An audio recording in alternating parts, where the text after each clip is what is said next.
हे बघा, हे जर असं असेल ना, पोकळ असेल कोबी, आतून कोणाला समजत नाही, हलकी असेल ती पोकळ असेल. पण या पोकळीमध्ये काय असते माहिती आहे का, गांडूळ का बच्चा, म्हणजे गांडूळ, छोटं गांडूळ. आपल्याला माहिती नाही पडत. ही मी कोबी कापली आणि मी धुतलीनंतर हे बघा, ह्याच्यातून मी दाखवते. हा बघा, याच्यामध्ये हे बघा गांडूळ आहे की नाही बघा. हे बघा, मी कोबी धुतली आणि भाजीला घातली आणि हा गांडूळ दिसला मला.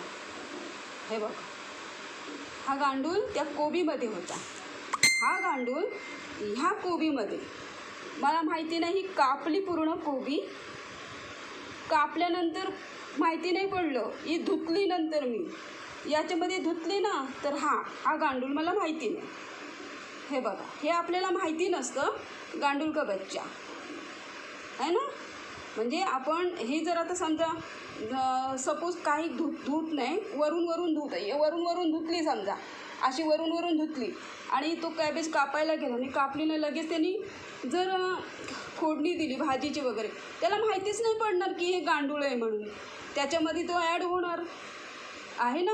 बघ, हा गांडूळ निघाला या कोबीतून. किती घाण अवस्था आहे. म्हणजे माहितीच नाही आपल्याला पडत. त्याच्यामुळं सावधान राहायचं आहे, नेहमी सावधान राहायचं आहे कोबीच्या बाबतीत सावधान राहायचं. कारण कोबी ना पोकळ असते. पोकळच्या मुलं ते गांडूळ ह्याच्यामध्ये शिरतात. आणि कोबी कशी आहे, पानांची आहे ना, हे पानं असतात, पानाच्या मार्फत तो आतमध्ये शिरतो, माहिती पडत नाही. तर सगळ्यांना सपोज माहिती असेल तरी पण काही काहींना माहिती नसते, तर त्यांना माहिती करून देण्यासाठी हे बघा कसं गांडूळ आहे. ते गांडूळ आहे नक्की, ते दुसरं काय आहे बघा. गांडूळ तर त्याला असे शेप वगैरे हे निमुळती नसते, पण हिला निमुळती शेप वाटते.